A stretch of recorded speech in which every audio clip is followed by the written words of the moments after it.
సంతోషంగా ఆరోగ్యవంతులుగా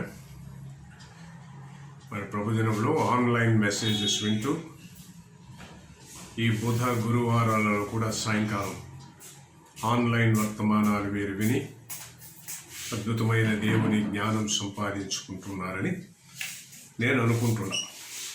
మీ ప్రార్థనలు వ్యక్తిగతంగా కుటుంబంగా బైబిల్ చదువుకోవడం మాత్రం మర్చిపోకండి.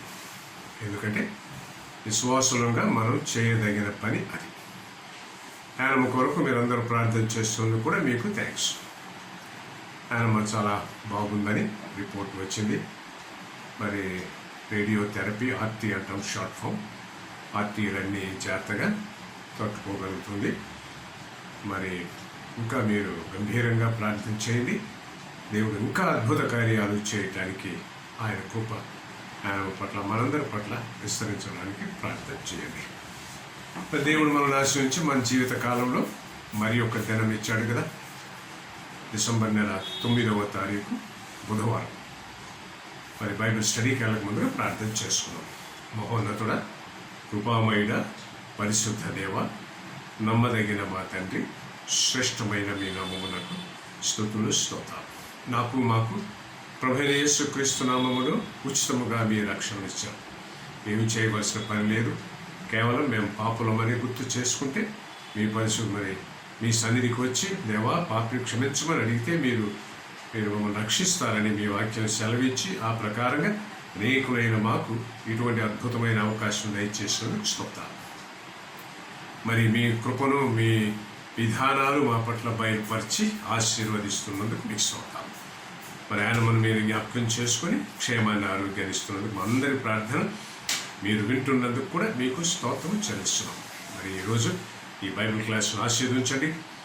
అద్భుతమైన ఈ జ్ఞానంతో మమ్మల్ని నింపండి. మీ కొరకు జీవించడానికి మేము మీ కొరకు సాక్షులుగా ఉండే ఆధిక్యత వింటున్న ప్రతి సహోదరునికి సహోదరికి దయచేసి మీ నామాన్ని ఘనపరచుకోమని యేసుక్రీస్తు పరిశుద్ధ నామమున వేడుకుంటున్నాము తండ్రి, ఆమేన్. మరి ఎక్కడున్నాము అందరికి గుర్తుంది కదా, కీర్తనల గ్రంథం 19వ అధ్యాయాన్ని మనం స్టడీ చేస్తున్నాం. అక్కడ ఏం చెప్పాను గత వారంలో? సృష్టి చేయబడిందా, సృష్టి దానంతటదే ఏర్పడిందా అన్న విషయానికి దేవుని వాక్యం బహు స్పష్టంగా సమాధానం ఇస్తుంది. ఈ సృష్టి చేయబడినదే అని ఈ 19వ కీర్తనల గ్రంథం 19వ అధ్యాయం దావీదు రాసిన కీర్తన అద్భుతంగా మనకు తెలియచేస్తుందని మీకు గుర్తు చేశాను.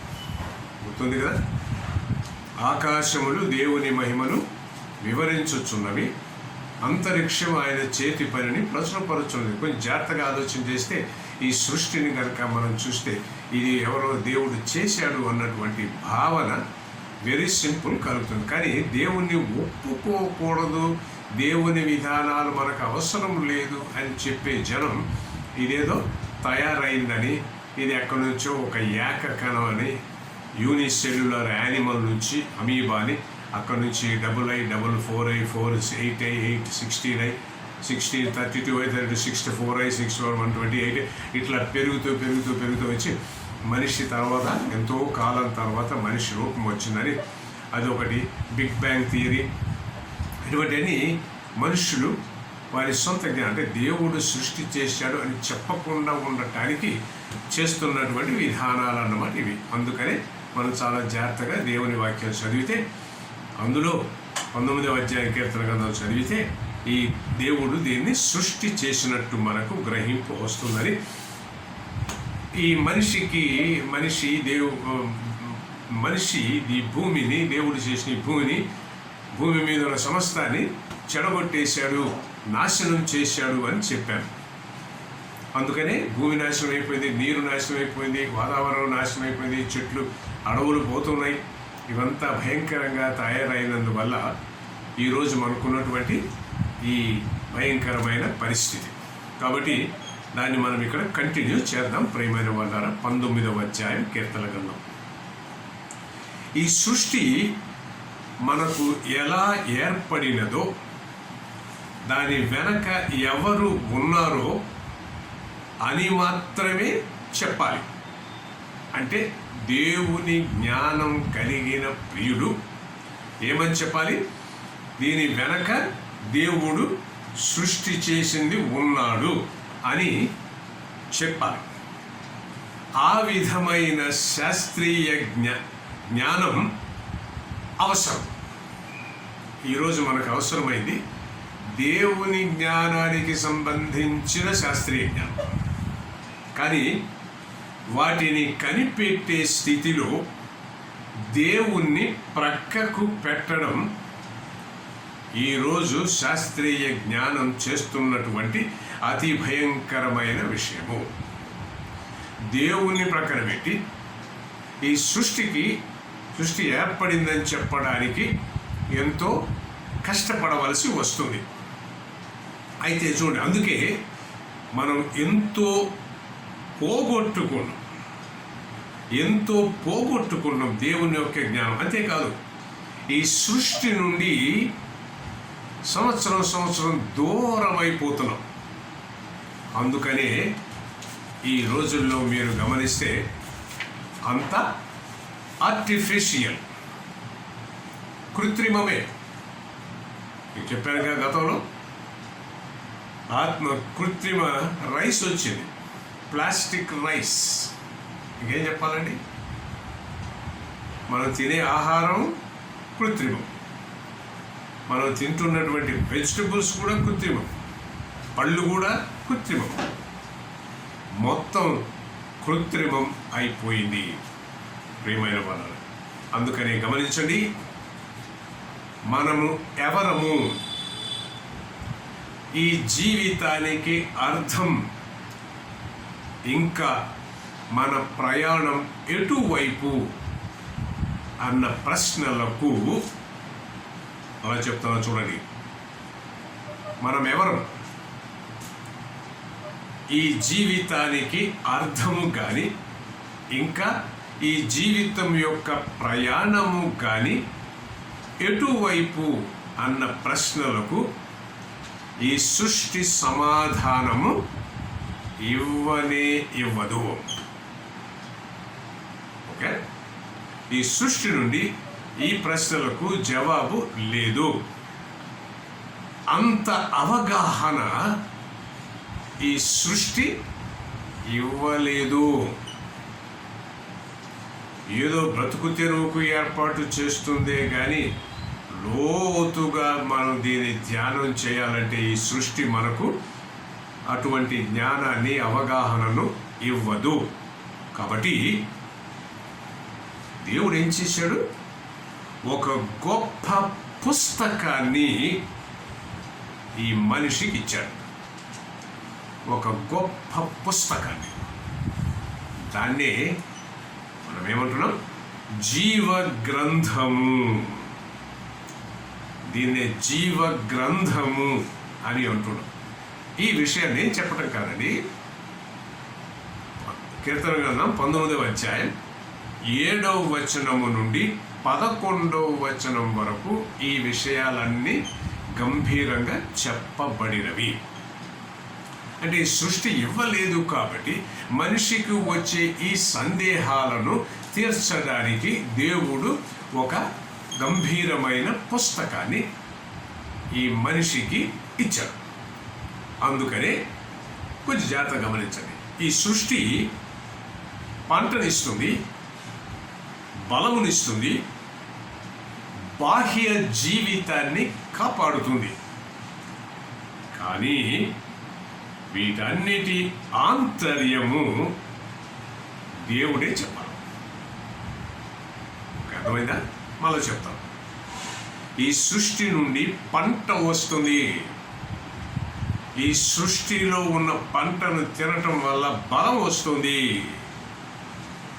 ఇంకా మన బాహ్య జీవితాన్ని కాపాడడానికి ఈ సృష్టి ఏమైనా సహాయం చేయవచ్చు. కానీ ఆంతర్యము మాత్రం దేవుడే ఇవ్వాలి.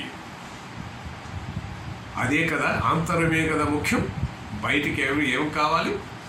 లోపల ఉన్నదే కావాలి. అందుకని ఈ కీర్తనకారుడు దాన్ని వివరిస్తూ 6 ముఖ్యమైన విషయాలు చెప్పాడు. 6 ముఖ్యమైన విషయాలు దేని గురించి? ఈ ధర్మశాస్త్రాన్ని గురించి, దాని యొక్క ప్రాధాన్యతను గురించి చెప్తూ 6 ముఖ్యమైన విషయాలు తెలియచేశాడు. అవేంటంటే, మన దేవుడిచ్చిన సమయాన్ని బట్టి ముందుగా 6 చెప్పేస్తాను, ఆ తర్వాత ఒకటొకటిగా స్టడీ చేద్దాం. 1, యెహోవా ధర్మశాస్త్రము. ఏమన్నాడు కీర్తనకారుడు? యథార్థమైనది. The law of the Lord, యథార్థమైనది. 2, యెహోవా శాసనము. ఏమన్నాడు కీర్తనకారుడు? నమ్మదగినది. The testimony of the Lord. ఈ శాసనము నమ్మదగినది. 3, యెహోవా ఉపదేశములు. ఏమన్నాడు కీర్తనకారుడు? నిర్దోషమైనవి. యెహోవా ఉపదేశములు నిర్దోషమైనవి. ఇంగ్లీష్లో ఏమంటున్నాం? The precepts of the Lord. 4, యెహోవా ఏర్పరచిన ధర్మము. ఏమంటున్నాడు కీర్తనకారుడు? నిర్మలమైనది. నిర్మలమైనది. The commandments of the Lord. 5, యెహోవా యందైన భయము. ఏమన్నాడు? పవిత్రమైనది. The fear of the Lord. యెహోవా యందైన భయము పవిత్రమైనది. 6, యెహోవా న్యాయ విధులు. ఏమన్నాడు? సత్యమైనవి. యెహోవా న్యాయ విధులు సత్యమైనవి. The ordinances of the Lord. మరి దేవుడు మనకిచ్చిన సమయాన్ని బట్టి ఈ 6 విషయాలు ధ్యానం చేసి ఎందుకు ఈ జీవ గ్రంథం ఎంత ముఖ్యమైనదో, మనం ఎందుకు తెలుసుకోవాలో మనం స్టడీ చేద్దాం. 6 విషయాలు. యెహోవా ధర్మశాస్త్రం యథార్థమైనది. యెహోవా శాసనము నమ్మదగినది. యెహోవా ఉపదేశములు నిర్దోషమైనవి. యెహోవా ఏర్పరిచిన ధర్మము నిర్మలమైనది. యెహోవా యందైన భయము పవిత్రమైనది. యెహోవా న్యాయ విధులు సత్యమైనవి. 6 విషయాలను మరి ఒకటొకటిగా స్టడీ చేద్దాం. కాబట్టి మొదటి దానికి వెళ్దాం. యెహోవా ధర్మశాస్త్రము యథార్థమైనది. The law of the Lord. Okay, చేత గమనించండి. ధర్మశాస్త్రము అనగా దేవుడు తన్ను తాను బయలుపరచుకున్న రీతి. తన్ను తాను బయలుపరచుకున్నటువంటి విధానము. అది ఎలాంటిది? యథార్థమైనది. యథార్థమైనది అంటే సంపూర్ణమైనది. అంటే ఎక్కడైక మిగులు తగులు లేకుండా చేసేసాడు. యథార్థమైనది అంటే సంపూర్ణమైనది. ఎందుకంటే అందులో మనం నేర్చుకోవలసినవి ఎన్నో ఉన్నాయి. మనము ఎలా జీవించాలో ఈ ధర్మశాస్త్రంలో చెప్పబడినది. అన్ని సమస్యలకు సమాధానము కూడా ఈ జీవ గ్రంథములోనే ఉన్నవి. ఆత్మలను ఉజ్జీవింపచేసే శక్తి ఈ ధర్మశాస్త్రానికి ఉన్నది. క్రీస్తు మాట్లాడిన మాటలన్నీ జీవజలములు అన్నాం. క్రీస్తు మాటలన్నీ జీవజలములు. అందుకనే ఈ బైబిల్, ఈ జీవ గ్రంథం, ఈ ధర్మశాస్త్రము ఒకసారి ఒక సంవత్సరం కూర్చొని చదివితే అయిపోయేది కాదు. కొంతమంది చేస్తుంటారు కదా, ఈ సంవత్సరంలో మొత్తం అధ్యాయాలన్నీ చదివేయాలని ఒక ప్రోగ్రాం వేసుకొని చేస్తారు. మంచిదే, కానీ అలా చదివితే దేవుని జ్ఞానం రాదుగా. ఒక్కొక్క దాన్ని డీటెయిల్డ్గా స్టడీ చేయాలి. ప్రియమైన వదనం, యథార్థమైనది కనుక మన మేలు కొరకే ఏర్పాటు చేయబడినది. యథార్థమైనది కాబట్టి మనకు మేలు చేస్తుంది. మన ప్రాణమును తెప్పరిల్ల చేయును. మన ప్రాణమును తెప్పరిల్ల చేయును. అయితే ఒక సంగతి ప్రియులని మీకు తెలియజేస్తాను. యూద అధికారులు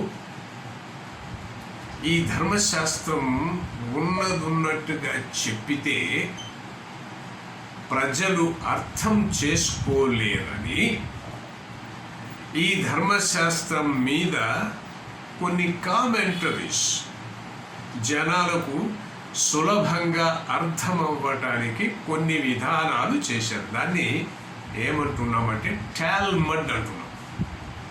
టాల్మడ్ అంటే ధర్మశాస్త్రము మీద ఈ శాస్త్రులు చేసినటువంటి వ్యాఖ్యానం.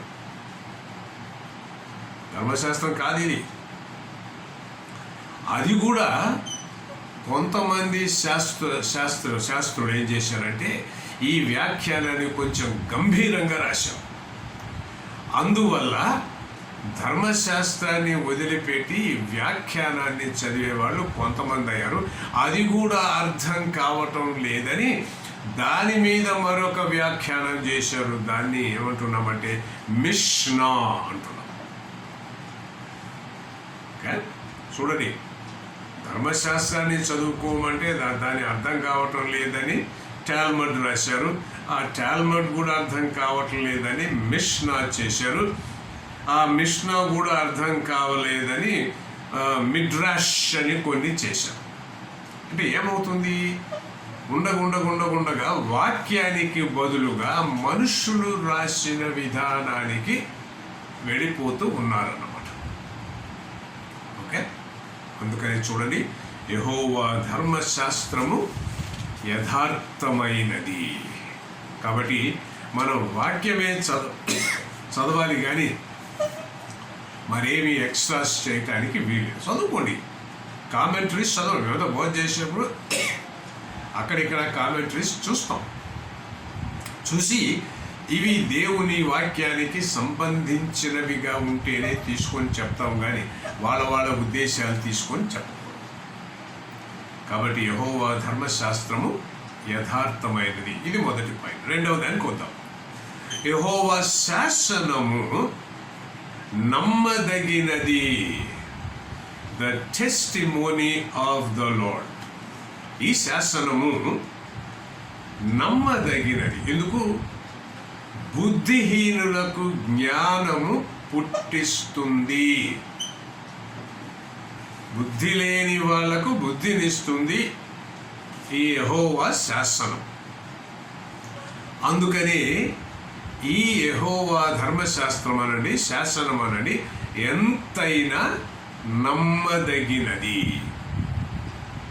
కాబట్టి మిగతా విషయాలు మనకు తెలియకపోయినా పర్వాలేదు, కానీ ఈ శాసనము సంగతి మాత్రం ప్రతి విశ్వాసి సంపూర్ణంగా పూర్తిగా తెలుసుకోవాలి. ఎన్ని పుస్తకాలు ఉన్నాయి? 66 పుస్తకాలు ఉన్నాయి. అది కాదు. దీనిలో ఉన్నటువంటి అంశాలు, విషయాలు క్షుణ్ణంగా తెలుసు. అందుకని మంచి బోధ జరిగే సంఘానికి వెళ్ళటం కూడా ఒక ధన్యతే. చర్చిలు లేక కాదు కదా, బోధకులు లేక కాదు కదా. మంచి బోధ, ఉన్నట్టుగా చెప్పే బోధకులు ఉన్నటువంటి సంఘాలలోకి వెళితే ఏమవుతుందని అనేక సంగతులు దేవుని ధర్మశాస్త్రము విషయమైన లేకపోతే దేవుని శాసనము విషయమైన అనేక సంగతులు మనకు తెలుపబడతాయి. అనగా జ్ఞాన సముపార్జన మనకు వద్దా అని కొంతమంది అడుగుతారు. అంటే ఏంటి? ఎప్పుడు బైబిల్ ధర్మశాస్త్రం అయితే చాలా, మనకి బయట ప్రపంచంతో పని లేదంటే కావాలి, కొద్దిగా ఉంటే చాలు. కానీ ఈ రోజుల్లో ప్రజలు ఏం చేస్తున్నారు? బయట సంగతులు ఎక్కువ. చాలామంది బోధకులు, నేను కూడా విన్నాను, ఒక వాక్యం చెప్పి దాని ఊళ్ళో సంగతులన్నీ చెప్తారు, వాక్యం వదిలిపెట్టేసి. ఊళ్ళో సంగతులు, ప్రపంచంలో సంగతులు, అక్కడేం జరిగింది, ఇక్కడేం జరిగింది, అవి కాదు కదా మనకు. ఈ వాక్యం ద్వారా మనం ఏమి నేర్చుకోవాలి, ఎంత లోతైన జ్ఞానం ఈ బోధకుడు ఇస్తున్నాడని మనం పరీక్ష చేసుకోవాలి. కాబట్టి బయట సంగతులు మనకు కొద్దిగా చాలు. దేవుని జ్ఞానం మనకు చాలా ముఖ్యము. దేవుని జ్ఞానం చాలా ముఖ్యం. సామెతల గ్రంథం 3వ అధ్యాయం 5వ వచనంలో, సామెతలు 3:5లో మహాజ్ఞాని అయిన సొలొమోన్ చెప్తున్నాడు, చూడండి, నీ స్వబుద్ధిని ఆధారము చేసి కొనక నీ హృదయముతో హృదయములో లేకపోతే యెహోవాయందు నమ్మకముంచుము అని. సామెతల గ్రంథం 14వ అధ్యాయం 2వ వచనంలో మరొక మాట చెప్పాడు, చూడండి, ఒకని ఎదుట సరి అయినదిగా కనబడు మార్గము కలదు, అయితే తుదకు అది మరణమునకు త్రోవ తీయును. అప్పుడు బాగుండొచ్చు, ఈ దారి బాగుంది కదా అని వెళ్తే మరణం రావచ్చు. అయితే గమనించండి ప్రియమైన వాళ్ళ, మనము బ్రతికేది ఆనందము కొరకే అన్న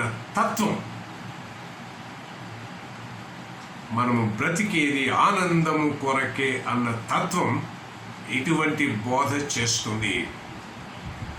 ఆ విధంగా వెళ్ళుట మన విధి అన్న విధానం ప్రబలుచూ ఉన్నది.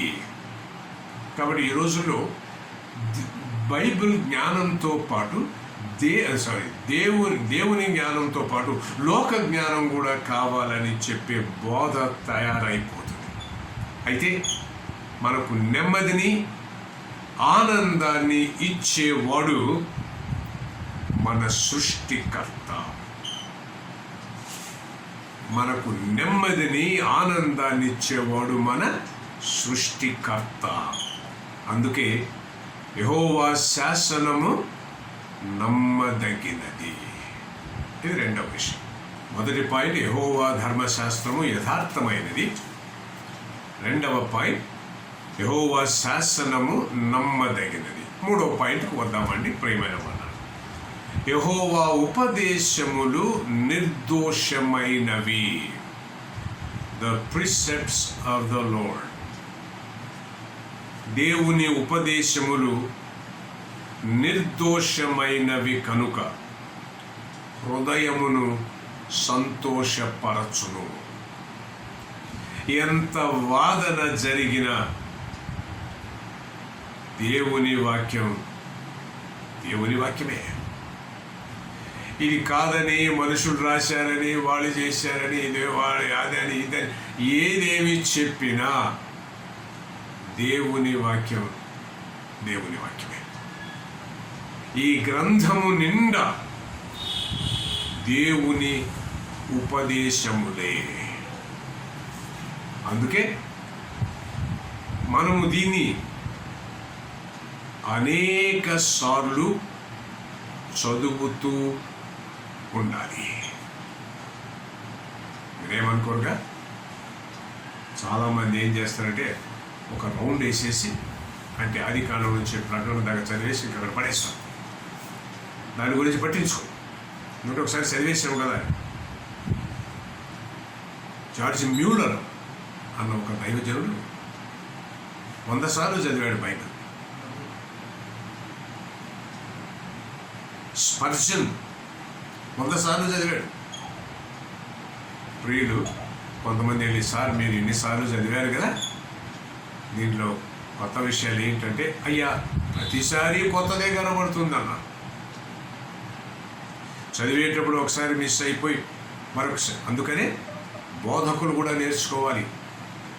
చిన్నవారు శుభదీర్ ఆనంద్ వాళ్ళు మెసేజ్ ఇస్తూ నేను రాసుకుంటాను, నేను పెద్దవాడిని కదా, నేను సీనియర్ కదా అని అనుకోను. నేను ఎవరి దగ్గర నుంచి అయినా నేర్చుకోవచ్చు.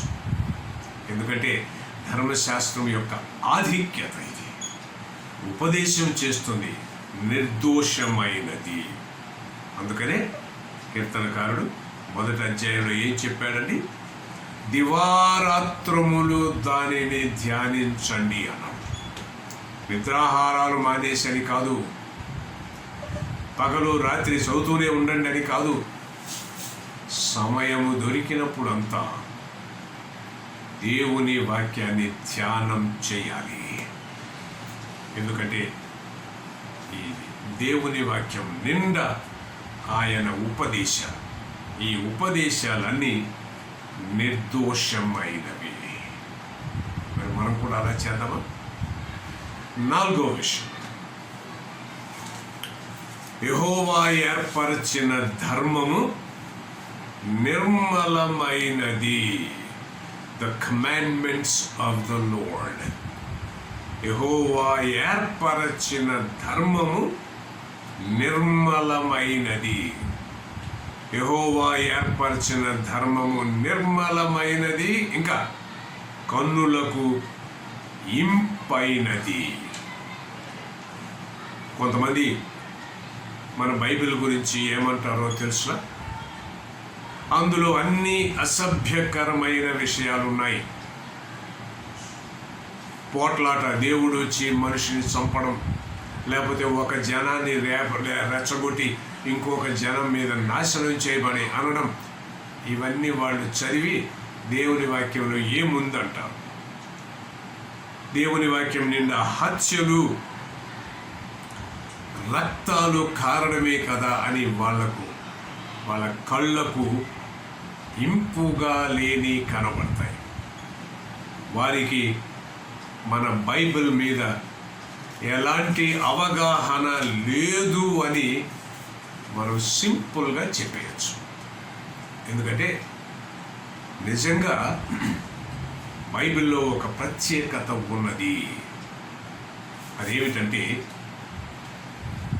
మనిషికి అవసరమైనవన్నీ ఉన్నాయి.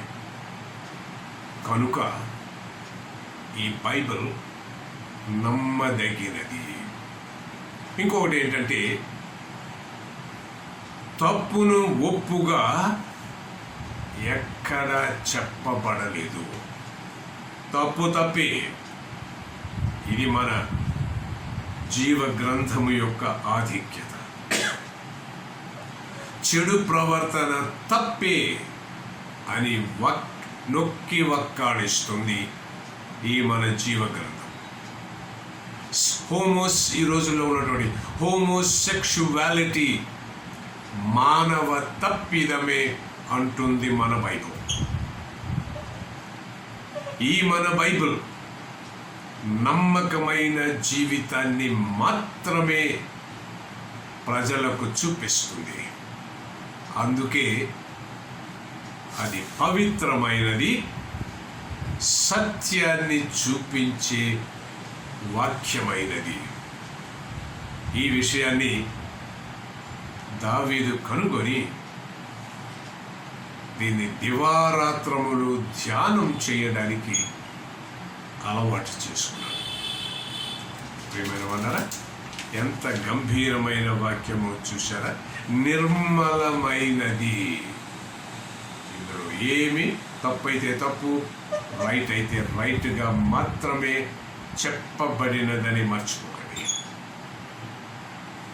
5వ విషయం, యెహోవా యందైన భయము పవిత్రమైనది. The fear of the Lord. యెహోవా యందు భయపడితే అది పవిత్రమైన భయం అన్నాడు. ఈ భయము మనం అనుకుంటున్నటువంటి భయం కాదు, గౌరవముతో కూడిన భయము. చూడండి, పిల్లలకు తల్లి అంటే ప్రేమ, తండ్రి అంటే భయం. కొడతారా? గౌరవముతో కూడిన భయం. స్టూడెంట్స్కు టీచర్ అంటే భయం. కొడతాడనే, తక్కువ మార్కులు వేస్తాడనే కాదు, గౌరవముతో కూడిన భయం. అందుకే అది పవిత్రమైనది అన్నాడు. అందుకనే అది నిత్యము నిలుచును అన్నాడు. చూసారా? ఈ భయముతో, గౌరవముతో ఆయన సన్నిధికి వస్తే మన జీవితాలే మారిపోతాయి. అవునా? దీనికి నిదర్శనం నీవు నేనే. దేవుని వాక్యాన్ని విన్నాము, ఇది నా గురించే అని తెలుసుకున్నాము. మన పాత జీవితాన్ని వదిలిపెట్టి క్రొత్త జీవితంలోకి వచ్చాం. ఎందుకంటే ఇది పవిత్రమైన వాక్యం. ప్రియమైన వాళ్ళారా, మరి గమనించారా? యెహోవా యందైన భయము పవిత్రమైనది. అందుకనే మనం దేవుని సన్నిధి అంటే భయపడాలి. దేవుని సన్నిధికి పరిగెత్తుకొని రావాలి. మీరేమనుకోరుగా? ఎన్నిసార్లు హెచ్చరిక చేసిన మన దారి మందే, మన టైం మందే. భయం లేదండి, దేవుని భయం లేదు. ఎక్కువసేపు నిద్రపోయి అసలు దేవుని సన్నిధిని పోగొట్టుకునే వాళ్ళు ఉన్నారు. వేరే పనుల మీద పడి దేవుని సన్నిధిని పోగొట్టుకునే వాళ్ళు ఉన్నారు. భయం లేదు. ఇది పవిత్రమైన భయం అండి. మనం రైల్వే స్టేషన్కి ఎందుకు పరిగెడతాం? మనం టికెట్ కొనుక్కుని అన్నీ ఉన్నా ఎందుకు పరిగెడతామంటే మనం లేకపోతే అది వెళ్ళిపోతుంది. అది వేరే భయం.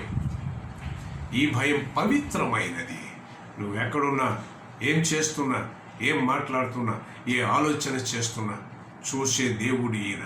అందుకని ఈ దేవుడు అంటే మనం భయపడాలి. అటువంటి భయము పవిత్రమైనది అన్నాడు. ఇటువంటి భయం నిజంగా మనకున్నదా?